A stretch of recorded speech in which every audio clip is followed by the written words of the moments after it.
The afternoon sun was beating down on Maple Ridge Drive when Maya pulled into her driveway. She had just spent 2 hours at the grocery store, loading up on everything she needed to finally make this house feel like home. The trunk was packed with boxes of cereal, fresh vegetables, cleaning supplies, and even a few plants she hoped would brighten up the kitchen windowsill. Maya had been living in this house for about 3 weeks now, but she was still getting used to the neighborhood. Everything here was so different from her tiny apartment downtown.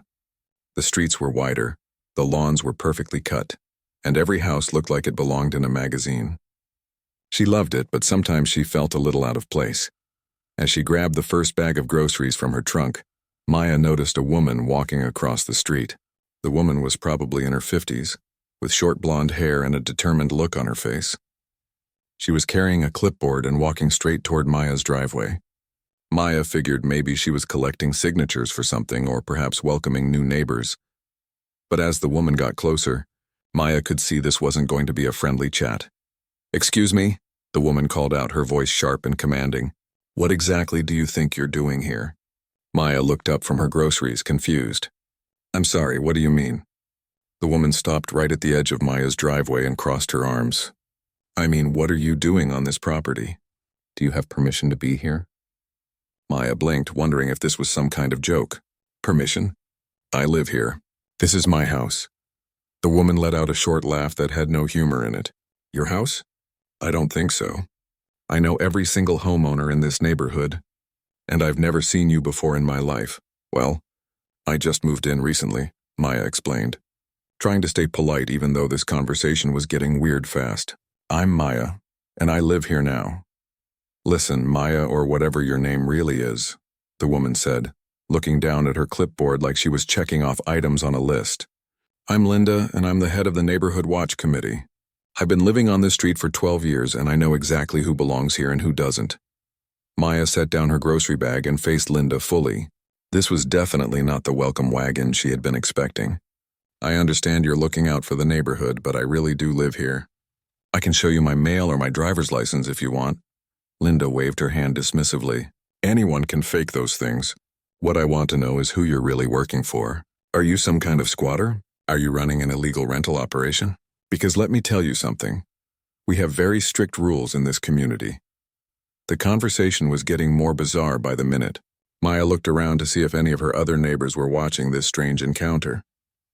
A few people were working in their yards, but they seemed to be minding their own business.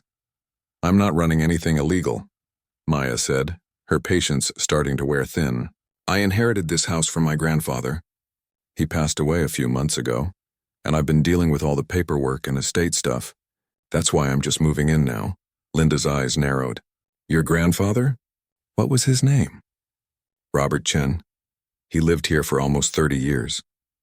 "Oh, I knew Mr. Chen very well," Linda said, and for a moment her voice softened. "He was a wonderful man, very quiet, always kept his property in perfect condition. But that doesn't change the fact that I've never seen you here before." Maya felt a mix of sadness and frustration. She missed her grandfather terribly, and having to prove her connection to him to some stranger in her own driveway was the last thing she wanted to deal with today. "Look, I understand this might seem sudden to you," Maya said, trying one more time to be reasonable. "But I was living downtown before this, so I wouldn't have been around the neighborhood much. I visited my grandfather sometimes, but usually on weekends when most people are inside." Linda shook her head firmly. "I work from home. I see everything that happens on this street. If you had been visiting regularly, I would have noticed." Maya was starting to realize that no amount of explaining was going to satisfy this woman. Linda seemed determined to believe that Maya was some kind of criminal or troublemaker. "I'm going to need to see some official documentation," Linda continued, pulling a pen from her clipboard. "Property deeds, inheritance papers, something that proves you have a legal right to be here." "I don't have to show you anything," Maya said, finally losing her patience. "You're not the police and you're not my landlord. I live here and that's the end of it." Linda's face turned red. "The end of it? I don't think so. This is a respectable neighborhood with rules and standards. We don't just let random people move in without proper verification." "Random people? I'm not random. I told you this was my grandfather's house." "So you claim," Linda said, writing something down on her clipboard. "But I'm going to get to the bottom of this. I'm documenting everything. The time, the date, your description, your car license plate. Maya looked at Linda writing furiously on her clipboard and couldn't believe this was really happening. Are you seriously taking notes about me carrying groceries into my own house? I'm documenting suspicious activity, Linda replied without looking up. And let me tell you something else. This neighborhood has a homeowners association with very specific rules about rentals and subletting. If you're here illegally, you're going to be in big trouble. Maya grabbed her groceries and started walking toward her front door. She had heard enough of this nonsense for one day. I'm not renting or subletting anything. I own this house. We'll see about that, Linda called after her. I'm calling an emergency HOA meeting, and if I find out you're lying, you're going to be out of here so fast your head will spin. As Maya reached her front door, she turned back to see Linda still standing in her driveway, writing on that clipboard. The whole situation felt like something out of a bad movie. She had just wanted to put away her groceries and maybe water those new plants. Instead, she was being interrogated by some self-appointed neighborhood sheriff who seemed to think she was running a criminal enterprise out of her grandfather's house. Maya went inside and closed the door, but she could see through the window that Linda was still out there, taking pictures of her car and writing more notes. This was definitely not how she had imagined her first real conversation with the neighbor would go. As she put away her groceries, Maya wondered what she had gotten herself into by moving to this picture-perfect neighborhood. If this Linda woman was representative of the homeowners association, she might be in for a much more complicated living situation than she had bargained for. Little did Maya know, this was just the beginning of what would become the strangest and most frustrating few weeks of her life. Linda woke up the next morning with a mission.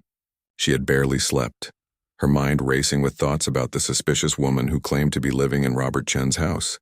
Something wasn't right about the whole situation, and Linda prided herself on being able to spot trouble before it became a real problem for the neighborhood. She made her coffee extra strong and sat down at her kitchen table with her laptop and the notebook where she had been writing down everything about yesterday's encounter. Maya, the woman had said her name was. Linda typed the name into her computer, trying to find any connection to their neighborhood or to Robert Chen. Nothing came up that seemed relevant. I knew it, Linda muttered to herself. If she really was Robert's granddaughter, there would be some kind of paper trail. By 7 in the morning, Linda was already dressed and ready to begin what she was calling her investigation. She had learned over the years that the best way to keep property values high and the neighborhood safe was to stay alert and ask questions when things didn't add up. Linda's first stop was her neighbor, Tom's house. Tom had lived on Maple Ridge Drive almost as long as she had, and he was usually working in his garage early in the morning. She found him exactly where she expected, tinkering with some kind of engine. Tom, do you have a minute? Linda called out as she walked up his driveway. Sure, Linda. What's going on? Tom wiped his hands on a rag and gave her his attention. I wanted to ask you about the situation at Robert Chen's old house. Have you noticed anything strange going on over there? Tom thought for a moment. Well, I did see someone moving stuff in and out over the past few weeks. Why? Because there's a woman there now claiming she owns the place. Says she's Robert's granddaughter, but I've never seen her before. She's got a car that doesn't belong in this neighborhood, and her whole story just doesn't add up. Huh, Tom said, looking across the street toward the house. That's weird. Robert never mentioned having any family around here. Linda felt vindicated. Exactly. That's what I thought. I think she might be squatting there or maybe running some kind of rental scam. You know how these things work. Someone finds out an elderly person has passed away and they move in before anyone notices. Tom frowned. That's pretty serious, Linda. Are you sure about this? I'm going to find out, Linda said firmly. I'm documenting everything. Her car, her schedule, who comes and goes. If she's doing something illegal, I'm going to catch her. After talking to Tom, Linda decided to walk around the neighborhood and see what other neighbors knew about the situation. She stopped by Mrs. Patterson's house next. Mrs. Patterson was elderly herself and spent most of her time watching the street from her front window. Oh, hello. Linda, Mrs. Patterson said when she answered the door. I was hoping someone would come by. I've been worried about all the activity at Robert's house. What kind of activity? Linda asked, pulling out her notebook. Well, there's been this young woman coming and going at all hours. Yesterday I saw her bringing in all these grocery bags like she was planning to stay for a while. And there have been different cars there too, not just the blue one. Linda wrote down everything Mrs. Patterson said. Different cars could mean she was running some kind of business out of the house, which would definitely be against HOA rules. Did you ever see this woman when Robert was alive? Linda asked. Mrs. Patterson shook her head. Never, and I would have remembered. Robert was very private, but I knew his routine. He got his mail at the same time every day, did his yard work on Saturdays. If he had family visiting regularly, I would have noticed. Linda thanked Mrs. Patterson and continued her rounds. By lunchtime, she had talked to 7 different neighbors, and the picture that emerged was exactly what she had suspected. Nobody had ever seen Maya before. Nobody knew anything about Robert having a granddaughter, and several people had noticed unusual activity at the house over the past few weeks. That afternoon, Linda decided to take her investigation to the next level. She positioned herself at her dining room window, where she had a clear view of Maya's house, and settled in to watch. She had her camera ready and her notebook open. At 2:30, Maya's blue car pulled into the driveway. Linda immediately started taking pictures. Maya got out of the car carrying what looked like legal documents in a folder. Linda made a note about the time and what Maya was wearing. 20 minutes later, a white pickup truck pulled up in front of the house. A man in work clothes got out and knocked on Maya's door. When Maya answered, they talked for a few minutes before Maya let him inside. Contractors, Linda wrote in her notebook, probably making unauthorized modifications to the property. Linda watched the house for 3 more hours. The contractor left around 5 o'clock, but not before loading some old furniture into his truck. Linda took more pictures and made more notes. To her, this looked like someone clearing out a house they had no right to be in. The next morning, Linda was back at her observation post. She watched Maya leave the house at 8:15 and followed her route in her own car, staying far enough back that Maya wouldn't notice. Maya drove to a bank downtown, spent about an hour inside, then drove to what looked like a lawyer's office. Definitely suspicious, Linda thought. Why would someone need to spend so much time at banks and lawyers unless they were trying to pull off some kind of scam? When Maya returned home that afternoon, Linda was ready with her camera. She had been taking pictures all week, documenting everything. Maya's daily schedule, the cars that visited the house, even the packages that were delivered. Linda had filled up almost an entire notebook with her observations. On Friday morning, Linda decided it was time to take action. She had gathered enough evidence to prove that something fishy was going on. Maya might have fooled some people with her story about being Robert's granddaughter, but Linda wasn't buying it.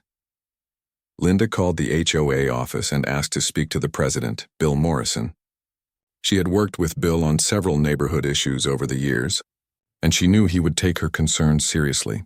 Bill, I need to report a serious violation at 1247 Maple Ridge Drive, Linda said when she got him on the phone. What kind of violation?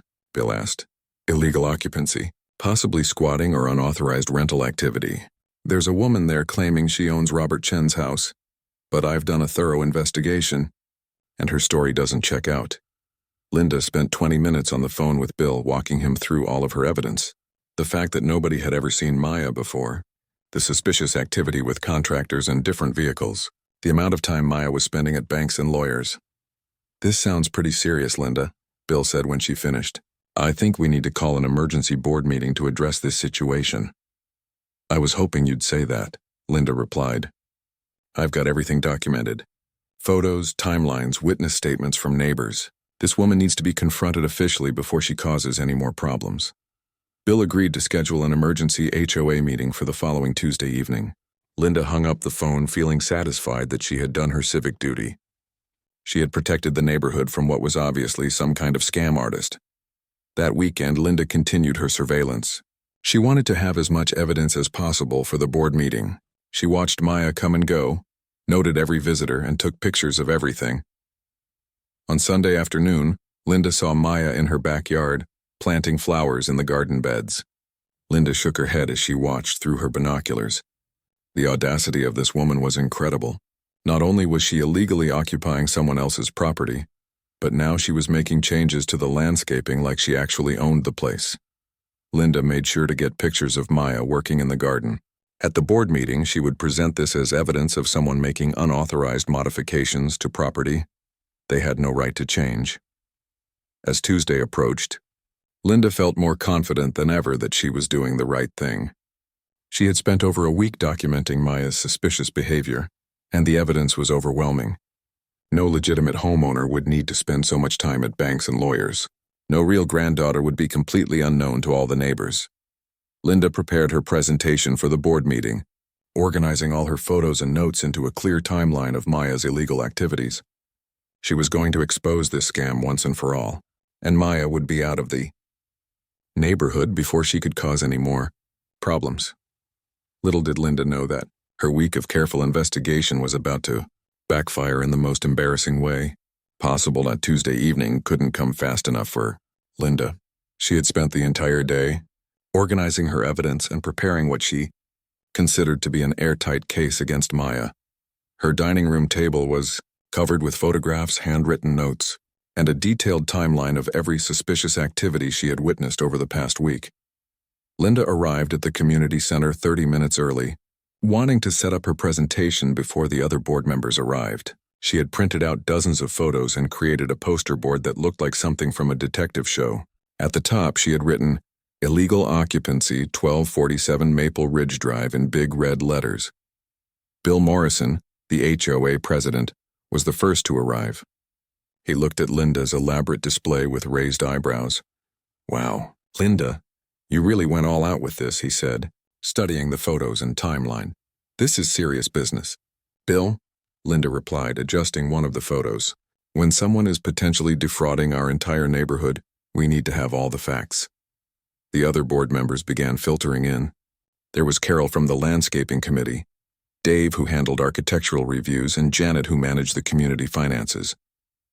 Linda had worked with all of them on various neighborhood issues over the years, and she knew they respected her dedication to keeping Maple Ridge Drive a quality place to live. As residents started arriving for the meeting, Linda noticed that word had gotten around about tonight's agenda. More people than usual were filling the folding chairs in the community center. Tom was there, along with Mrs. Patterson and several other neighbors from their street. Everyone was curious about this mystery woman who had apparently moved into Robert Chen's house. Linda felt a surge of satisfaction seeing so many concerned neighbors. This was exactly the kind of community involvement that made their neighborhood special. When problems arose, people paid attention and took action. Bill Morrison called the meeting to order at 7 o'clock sharp. After handling some routine business about landscaping contracts and pool maintenance, he turned to Linda. "Now we come to tonight's special agenda item. Linda has brought to our attention some concerns about potential violations at 1247 Maple Ridge Drive. Linda, would you like to present your findings?" Linda stood up and walked to the front of the room, feeling confident and prepared. She had been looking forward to this moment all week. "Thank you, Bill. What I'm about to share with you is the result of careful investigation into what I believe is a serious threat to our community standards and property values." Linda pointed to her poster board and began walking through her evidence chronologically. She started with her initial encounter with Maya in the driveway, describing how suspicious Maya had acted when questioned about her right to be on the property. "The woman claimed to be Robert Chen's granddaughter," Linda said, "but not one neighbor has ever seen her before. Not once in all the years Robert lived here." Several people in the audience nodded in agreement. Mrs. Patterson spoke up from her seat. "That's right. I watched that house for years, and I never saw any family members visiting." Linda continued with her presentation, showing photos of Maya's car, the contractors who had visited the house, and the various trips Maya had made to banks and lawyers. "Ladies and gentlemen, this pattern of behavior is exactly what we see in cases of property fraud," Linda explained. "Someone finds out that an elderly homeowner has passed away, and they move in before the family or authorities notice. They may even forge documents to make their presence appear legal." The room was completely quiet as Linda spoke. People were studying her photos and timeline with serious expressions. Linda could tell that her neighbors were as concerned as she was about this potential threat to their community. "I've documented everything," Linda continued. "Her daily schedule, her visitors, her suspicious activities. This woman is clearly not who she claims to be, and she needs to be removed from our neighborhood before she causes any damage to property values or community safety." When Linda finished her presentation, the room erupted in concerned murmurs. Several neighbors raised their hands to ask questions. "Have you contacted the police about this?" asked Dave from the board. "Not yet," Linda replied. "I wanted to bring it to the HOA first so we could handle it through proper channels." But if necessary, yes, I think law enforcement should be involved. Carol from the landscaping committee looked at the photos of Maya working in the garden. It's pretty bold of her to be making changes to the landscaping if she knows she doesn't belong there. That's exactly what I thought, Linda said. Someone who was legitimately living there wouldn't need to spend so much time at banks and lawyers. And they certainly wouldn't be completely unknown to all the neighbors. Bill Morrison studied Linda's evidence carefully. As HOA president, he had dealt with various property disputes over the years. But nothing quite like this. This is certainly concerning. Linda, you've clearly put a lot of work into documenting this situation. He turned to address the room. Does anyone else have any information about this property or this woman? Tom raised his hand. I can confirm that I've never seen her before either. And like Linda said, Robert never mentioned having any family in the area. Janet from the financial committee spoke up. Has anyone actually tried to verify whether Robert Chen had any relatives? Maybe we could check public records or something. That's a good point, Bill said. But based on what Linda has presented here, it does seem like we need to take some kind of action. At minimum, we should formally investigate this situation. Linda felt vindicated as she listened to the board members discussing next steps. Her week of careful surveillance had paid off. The evidence was clear, and everyone could see that Maya was not who she claimed to be. I propose that we send an official letter to this woman, demanding proof of her legal right to occupy the property, Linda suggested. And if she can't provide legitimate documentation, then we proceed with eviction proceedings through the proper legal channels. Several neighbors voiced their agreement with this approach. The mood in the room was definitely on Linda's side. People were angry that someone might be taking advantage of Robert Chen's death to illegally occupy his property. Bill Morrison looked around the room, gauging the sentiment of the crowd. It seems like there's strong support for investigating this matter further. I think we need to approach this carefully, but Linda has raised some valid concerns that we can't ignore. What about the police? Asked Mrs. Patterson. If this woman is really squatting illegally, shouldn't we report it? Let's start with an official HOA inquiry, Bill replied. We'll send a formal letter requesting documentation of her legal right to the property. If she can't provide that documentation, or if she refuses to cooperate, then we'll consider involving law enforcement. Linda was thrilled with how the meeting was going. She had expected some support from her neighbors, but the response was even stronger than she had hoped. Everyone could see that she had done her homework and that the evidence spoke for itself. I volunteer to draft the official letter, Linda offered. I know all the details of this case better than anyone. Actually, I think I should handle the official correspondence, Bill said diplomatically. But I'll definitely include all the concerns you've raised, Linda. The meeting continued for another 30 minutes as the board discussed the proper procedures for handling potential property violations. They talked about legal requirements, documentation standards, and timeline for response.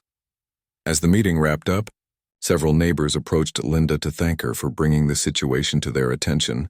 People were genuinely grateful that she had been vigilant enough to spot the problem and dedicated enough to investigate it thoroughly. You really went above and beyond on this.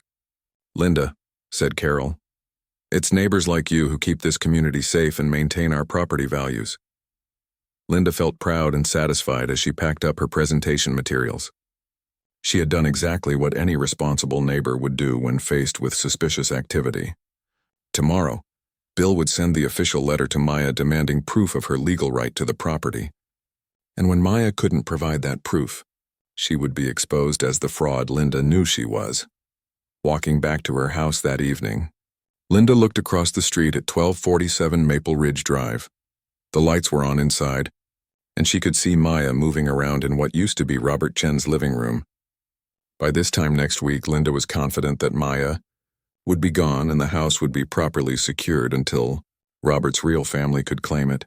Linda had no idea that her moment of triumph was about to become the most embarrassing experience of her entire life. Bill Morrison sat in his home office the morning after the HOA meeting, staring at the official letter he needed to write to Maya. As HOA president, he had handled many neighbor disputes over the years, but something about this situation didn't feel quite right to him. Linda's presentation had been thorough and convincing, but Bill had learned to be cautious about jumping to conclusions. Before drafting any official correspondence, Bill decided to do a little research of his own. He opened his laptop and navigated to the county property records website. It was a public database that anyone could access, and it would show the current legal owner of 1247 Maple Ridge Drive. Bill typed in the address and waited for the page to load. What he saw on his screen made him do a double take. He refreshed the page, thinking there might be some kind of error. The property records showed that the house had indeed belonged to Robert Chen until his death 6 months ago.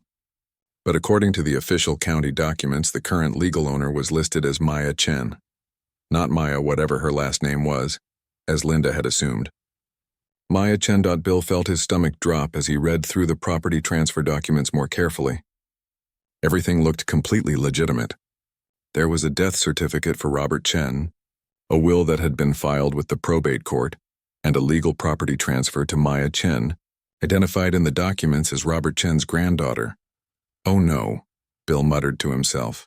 This is not good. He spent the next hour digging deeper into the public records. Maya had not only inherited the house legally, but she had also been paying property taxes on it for the past 3 months.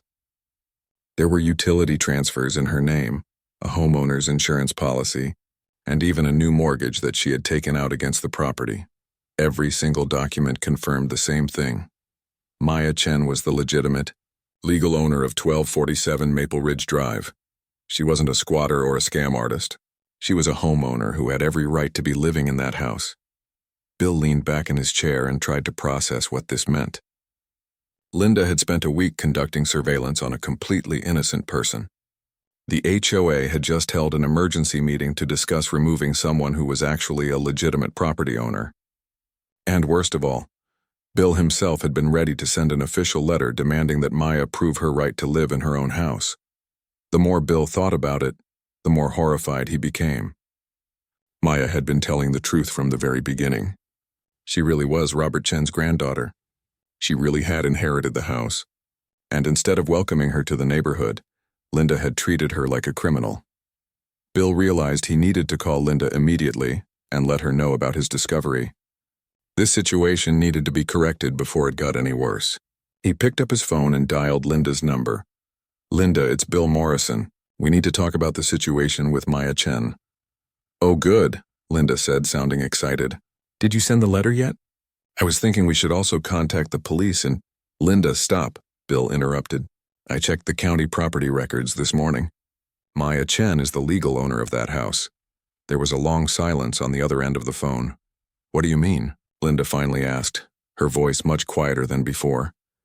I mean, she really is Robert Chen's granddaughter and she really did inherit the house. All the paperwork is legitimate. She's not squatting or running a scam. She's a homeowner. Bill could hear Linda breathing heavily on the other end of the phone, but she wasn't saying anything. Linda, are you there? That can't be right, Linda said, her voice shaking slightly. I documented everything. The neighbors all confirmed they'd never seen her before. She was acting suspicious. She was acting like someone who had just inherited a house and was dealing with legal paperwork, Bill said gently. All those trips to banks and lawyers? She was probably handling estate business and setting up new accounts. But nobody knew Robert had a granddaughter. Linda protested weakly. Robert was a very private person, Bill reminded her, and maybe his granddaughter lived far away and only visited occasionally. That would explain why the neighbors hadn't seen her before. The reality of the situation was sinking in for Linda, and Bill could hear it in her voice. She had made a terrible mistake. Not only had she harassed an innocent person, but she had convinced the entire neighborhood to participate in her crusade against someone who had done absolutely nothing wrong. Bill, what are we going to do? Linda asked, and for the first time since he'd known her, she sounded completely defeated. Well, first, I'm definitely not sending that letter, Bill said. And second, I think we owe Maya Chen a very sincere apology. An apology? Linda's voice cracked. Bill, I took pictures of her. I followed her around. I convinced half the neighborhood that she was a criminal. She's going to hate me. Bill felt sorry for Linda, but he also felt worse for Maya. Linda, you made an honest mistake, but Maya is the victim here. She moved into a new neighborhood hoping to fit in, and instead she got treated like a suspect. I was just trying to protect the neighborhood, Linda said quietly. I know you were, but this is exactly why we have procedures for handling these things. If you had concerns about a new resident, You should have come to me first. I could have checked the property records and saved everyone a lot of trouble. After hanging up with Linda, Bill sat in his office for a long time, thinking about how to handle this situation. As HOA president, he had a responsibility to all the residents in the neighborhood, including Maya. He needed to make this right, but he wasn't sure how. Finally, Bill decided that the best approach would be to visit Maya personally and explain what had happened.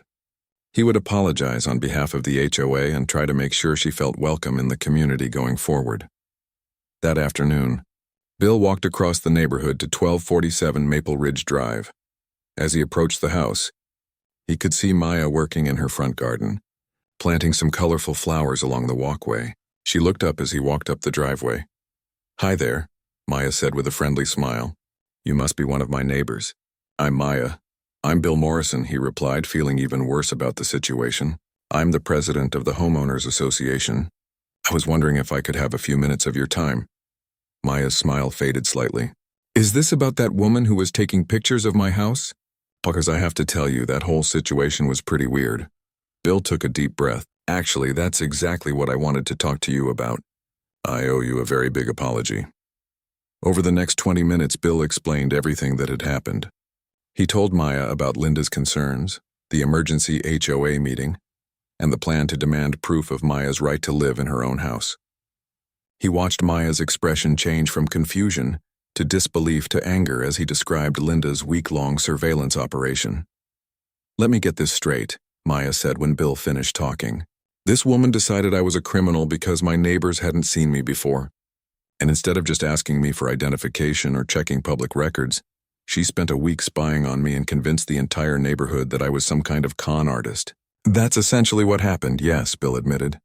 "And I want you to know that the HOA does not support or condone that kind of behavior. Linda acted on her own without authorization." Maya shook her head in amazement. "I wondered why she was being so hostile that day in my driveway. I thought maybe she was just having a bad day or something. I had no idea she was building a case against me." "I am truly sorry about this, Maya," Bill said sincerely.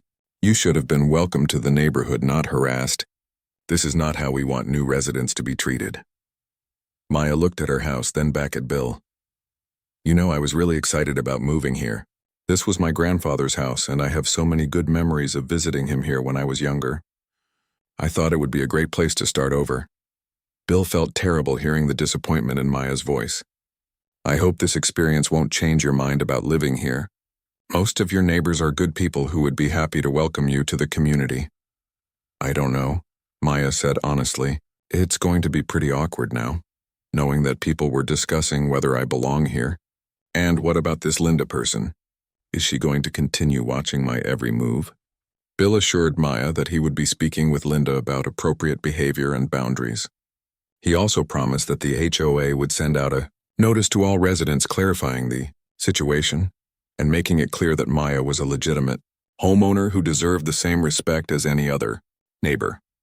As Bill walked back to his own house, he thought about how quickly a simple misunderstanding had spiraled into such a mess.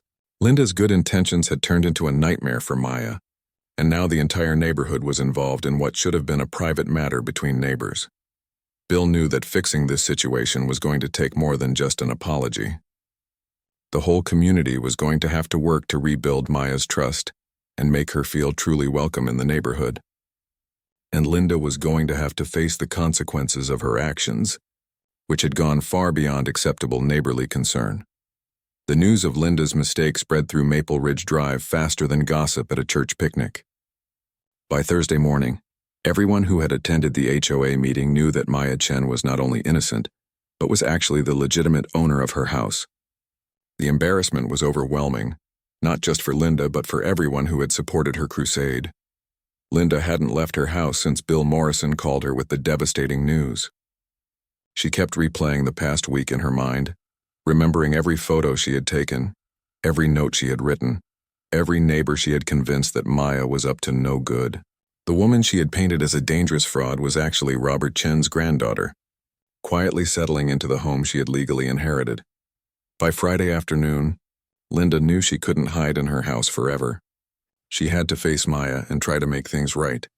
Even though she had no idea how to begin apologizing for such a massive invasion of privacy and character assassination, Linda spent hours writing and rewriting an apology letter. Every version sounded either too casual or too formal, too brief or too lengthy. How do you apologize for a week of surveillance and accusations? How do you explain that your intentions were good when your actions were so clearly wrong? Finally, Linda decided that a face-to-face apology was the only appropriate response. She walked across the street to Maya's house, her hands shaking as she knocked on the door. Maya answered, looking surprised to see Linda standing on her doorstep. There was no anger in Maya's expression, which somehow made Linda feel even worse. "Hi," Maya said simply. "Maya, I need to apologize to you." Linda began, her voice barely above a whisper. "I made a terrible mistake, and I'm so sorry." Maya stepped aside and gestured for Linda to come in. "Would you like to sit down?" They sat in Robert Chen's old living room, which Maya had decorated with photos and plants that made the space feel warm and personal. Linda noticed a framed picture of Maya with an elderly Asian man who was clearly her grandfather. "I don't even know where to start," Linda said, staring at her hands. "I was so convinced that I was protecting the neighborhood. I thought I was being a good neighbor, but instead I was horrible to you." Maya listened quietly as Linda explained her thought process from that first day in the driveway. Linda talked about her fears for property values, her concern about unknown people in the neighborhood, and her certainty that Maya's story didn't add up. "I never even considered that you might be telling the truth," Linda admitted. "I was so focused on proving you were lying that I didn't think to just check the public records. If I had spent 5 minutes looking up property ownership instead of a week taking pictures of you, none of this would have happened."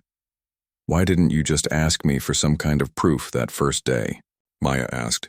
"I would have been happy to show you my driver's license or mail or something." Linda shook her head. "I was convinced that anything you showed me would be fake. I had already decided you were a scammer, so I wasn't going to believe any evidence you presented." They talked for over an hour. Maya shared stories about visiting her grandfather when she was younger, explaining that she had lived across the country for most of her adult life, but had always planned to move back to be closer to him. When he passed away and left her the house, it seemed like a sign that she should make a fresh start in the neighborhood where she had such happy childhood memories. "I was actually excited about getting to know my neighbors," Maya said. "I thought living in a close-knit community would be such a nice change from apartment living downtown." Linda felt sick thinking about how she had ruined Maya's introduction to the neighborhood. "Maya, I know this doesn't fix anything, but I want you to know that most of the people here really are good neighbors. I'm the one who messed this up."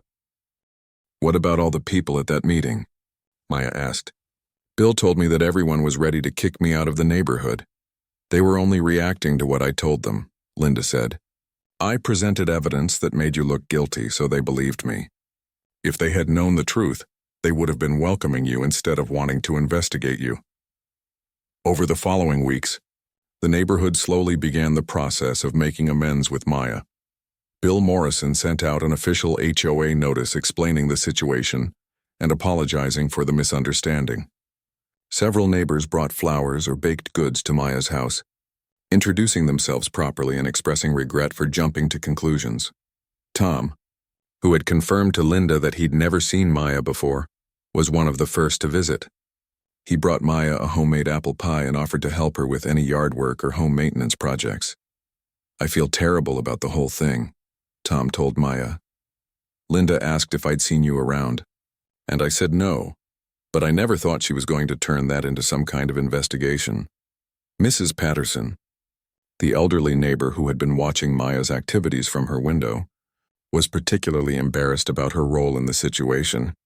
She brought Maya a basket of vegetables from her garden and invited her to join the neighborhood book club. "I spend too much time looking out my window," Mrs. Patterson admitted. "But from now on, when I see something I don't understand, I'm going to introduce myself instead of assuming the worst."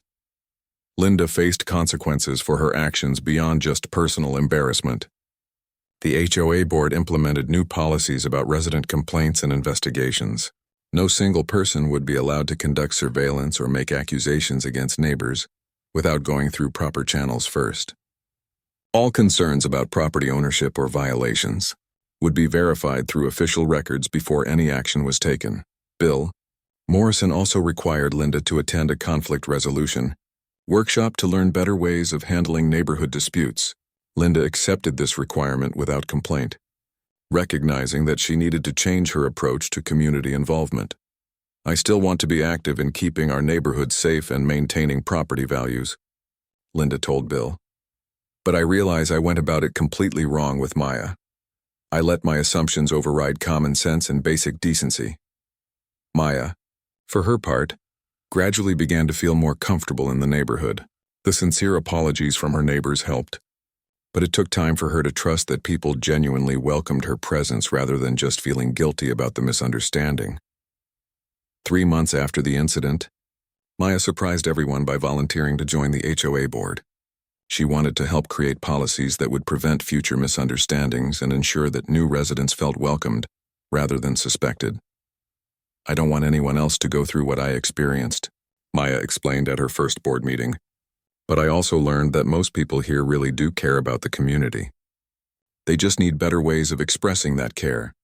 Maya worked with the board to create a welcome packet for new residents that included contact information for board members, explanations of HOA policies, and a list of neighbors who volunteered to answer questions or provide assistance during the moving process. Linda and Maya never became close friends, but they developed a respectful relationship based on their shared experience. Linda had learned a valuable lesson about the dangers of assumptions and the importance of communication. Maya had learned that even good people can make serious mistakes when they're motivated by fear rather than facts. The incident became a cautionary tale that the Maple Ridge Drive neighbors would remember for years to come. It reminded everyone that building a strong community requires trust, communication, and the willingness to give people the benefit of the doubt rather than assuming the worst.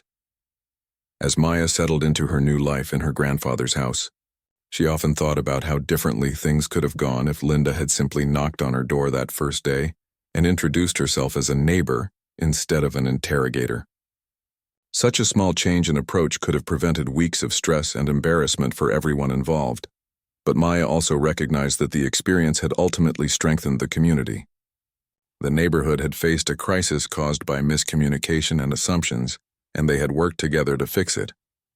The policies and procedures that emerged from the incident would help protect future residents from similar misunderstandings.